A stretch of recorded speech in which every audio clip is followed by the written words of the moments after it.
You know what would be delightful? To maybe watch television, or just even sit around the house, or even take a ride in the car without my father bringing up religion. Father is a master at turning any conversation into a lecture about faith.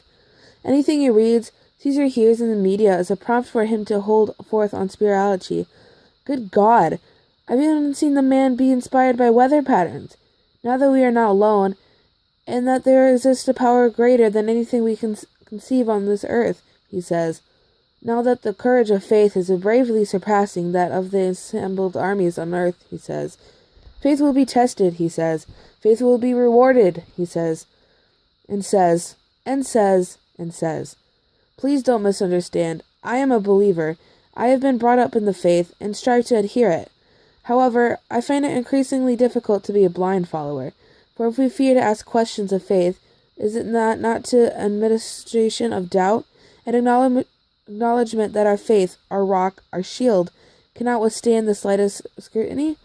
Father will have none of this, and our exchanges escalate into shouts and angry tears. Now that we have been blessed beyond measures, he says, a pointed finger troubling inches from my face, never forget, boy. Still my question persists. Lately they grow in numbers. Forgive me, I don't mean to be so critical of my father. He is unshakable in his belief, and that can be inspiring. I think of my mother's recent passing. A man less devout might have abandoned his convictions, strayed from his path. Not my father. I'll also admit that, to those not ceasingly subjected to his sproutings, father is quite charming.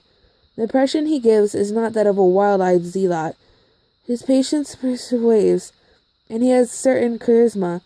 Several people in our town have come round to his way of thinking, and they include some of our more notable residents, elected officials, captains of industries, members of law enforcement, good friends to have.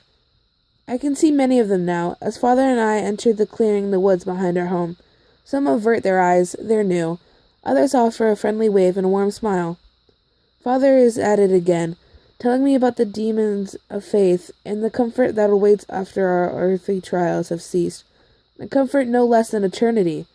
All this talk about religion goes a long way toward explaining why my sister is bound upon the altar. It doesn't make me what I've been told to do any easier.